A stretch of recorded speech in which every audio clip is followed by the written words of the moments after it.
Eu tenho aqui diferença potencial V, R1 e R2. Então, agora, como é que a gente analisa esse circuito? Antes de a gente pensar nas fórmulas que a gente vai usar, vamos pensar no que está acontecendo. Quando eu fecho o circuito, o que vai acontecer aqui?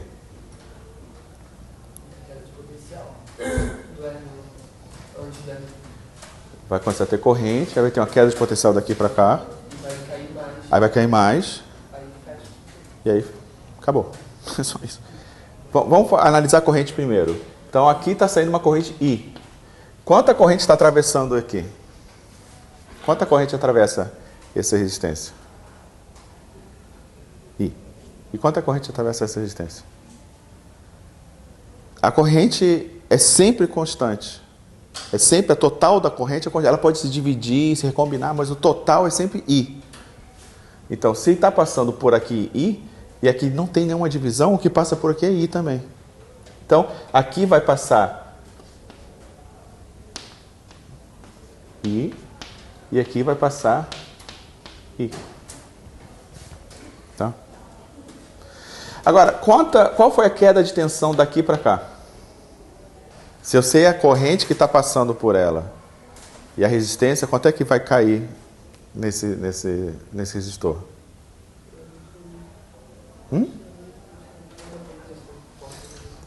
Olha, se a corrente que está passando por aqui é I e o resistor é R1,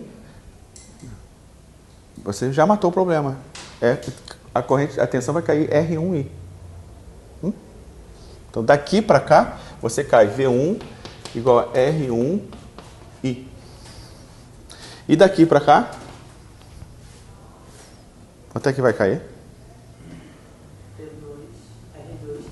V2 igual a R2I. Mas quanto é que é a queda daqui para cá?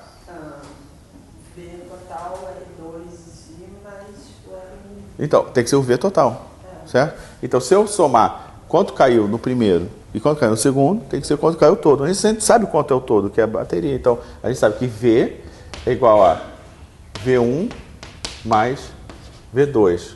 Ou seja, R1I mais R2I, que é igual a R1 mais R2I. Então, quando a gente tem resistores em série, um atrás do outro, é a mesma coisa que a gente ter um resistor só, que é a soma desses dois resistores. Tá? Se eu colocar dois resistores em série, é a mesma coisa que ter um só resistor, que tem o valor que é a soma. Tá? E em paralelo, eles têm essa forma daqui que é um pouquinho mais complicada. Tá? Uma maneira que é tradicional de se escrever a resistência equivalente quando está em paralelo é a gente, em vez de escrever R, escrever 1 sobre R. Então, o que é 1 sobre o R equivalente? Vai ser o inverso dessa fórmula daqui, que é R1 mais R2 sobre R1, R2. Tá? Que é igual a 1 sobre R1 mais 1 sobre R2. Então, no caso em paralelo, o inverso, 1 sobre a resistência equivalente, é igual a 1 sobre R1 mais 1 sobre R2. Tá? No caso em série, isso aqui que seria a resistência equivalente. Repara que aqui tem uma pequena armadilha que você tem que evitar. Eu estou usando a mesma letra, mesmo símbolo, R é Q de equivalente, para falar quando está em paralelo e quando está em série. Mas as fórmulas são diferentes, tá? Não é que R equivalente é igual a isso e também é igual a isso.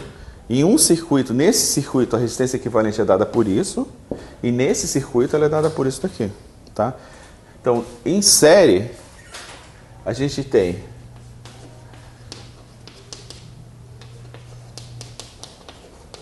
R1 mais R2. Tá? Então, só para deixar isso de forma bastante explícita, se eu tenho um circuito, um pedaço de um circuito R1, R2, Isso aqui é a mesma coisa que uma resistência R equivalente. Isso aqui é paralelo, né?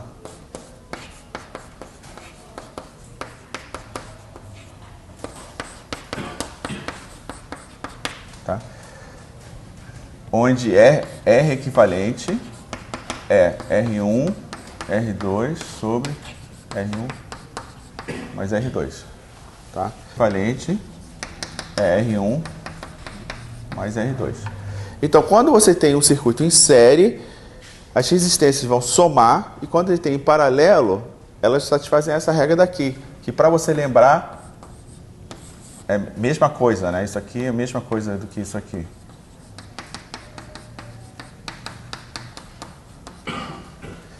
Em série, elas somam, e em paralelo, o inverso delas que soma.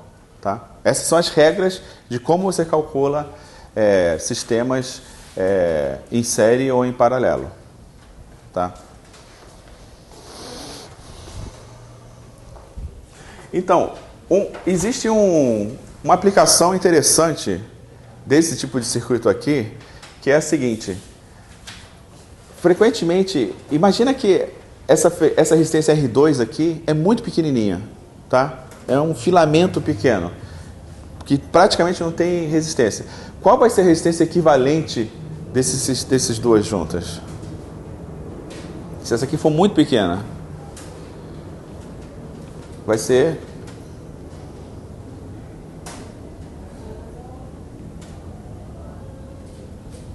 Estão filmando isso, eu estou fazendo assim. Vai ser R1 mais R2, onde R2 é muito pequenininho, certo? Então vai ser praticamente igual a R1. Onde é que é 10 e 0,0001. Então é 10,0001. Agora, essa resistência pequenininha daqui, que quase não altera nada, ela pode ter a seguinte propriedade. Pode ser uma resistência que, se a corrente aqui que está passar de um certo limite, ela derrete e ela queima. E aí não passa mais corrente. Isso é um fusível. Tá? A gente bota, é um pequeno elemento baratinho que você coloca, que tem uma plaquinha de metal, que deixa a corrente passar. Mas se a corrente ficar alta demais, se ela passar de um certo limite, ela derrete e trava, para proteger o resto do circuito. Para evitar que a carga, que a corrente elétrica seja muito alta. Tá? É interessante saber, existem dois tipos de fusível. Tem uns que são rápidos, que são fusíveis que estão ali, passou um pouquinho, eles queimam, rapidamente.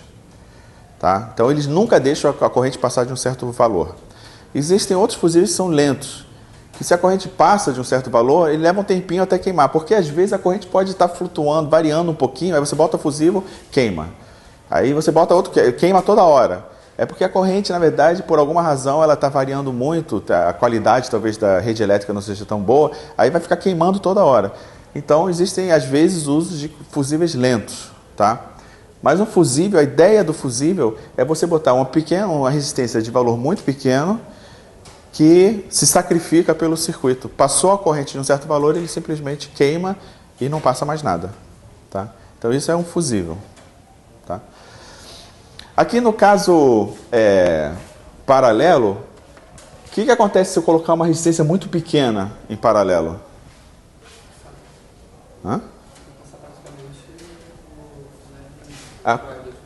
Se tiver uma corrente um resistor muito pequeno aqui, a corrente vai passar praticamente toda pelo resistor. E isso você vê dessa fórmula. Se R2 for muito pequeno, no caso em série, se R2 é muito pequeno, a equivalente é R1. Mas no caso paralelo, se R2 for muito pequeno, como está multiplicando aqui, vai dar R1, vai dar, no caso, o exemplo que eu dei, 10 e 0,0001, vai dar 10 vezes 0,001 sobre 10 mais 0,001, que é praticamente 0,001. Muito pequeno. Então a resistência equivalente é zero. Não oferece resistência. É isso que a gente chama de um curto-circuito. Curto-circuito é porque você encurtou o circuito. Ele ficou curto. Você deu daqui para cá. Então a corrente que está vindo para cá, que ela, se fosse uma resistência só, a corrente estaria passando por aqui. Você bota um fiozinho de um ponto ao outro, a corrente vai de um ponto ao outro passando, tá? E seu sistema queima.